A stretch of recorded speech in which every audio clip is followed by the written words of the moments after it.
অঞ্জন ঘন পুঞ্জ ছায়া। শুনেছি উমা তপ করেছিলে ঘর ছেড়ে বাইরে রোদে পুড়ে, তোরও কি তাই হলো? হ্যাঁ মা, তপই করছি। কার জন্য? জল দাও। তোকে বলেছে জল দাও? কে শুনি? আমি বৌদ্ধ ভিক্ষু, আনন্দ আমার নাম। তুমি বলেছিলি তুই চণ্ডালিনী। আমার মন যে হলো মরুভূমির মতো, ধুধু করে সমস্ত দিন। কি চাস তুই? আমাকে সাদা করে বল দেখি। আমি চাই তাকে মা। রে সাপ লাগার ভয় করিস রে তুই? সাপ তো লেগেই আছে জন্মকাল থেকে। লোকে তো বলে অন্ধ জন্মই নাকি অভিশাপের ফল। জাদু করে মন্ত্র পড়ে ফিরিয়ে আনতেই হবে।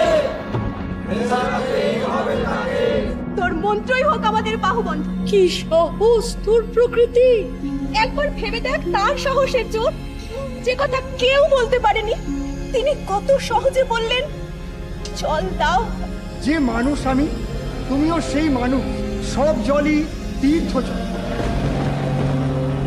কি আশ্চর্য কথা, যে আমি অন্ধ, যে আমি চণ্ডালিকা, সেও পারে দিতে তবে যে কোনো তৃষ্ণার্তকে সেই জল যা কিনা জীবন।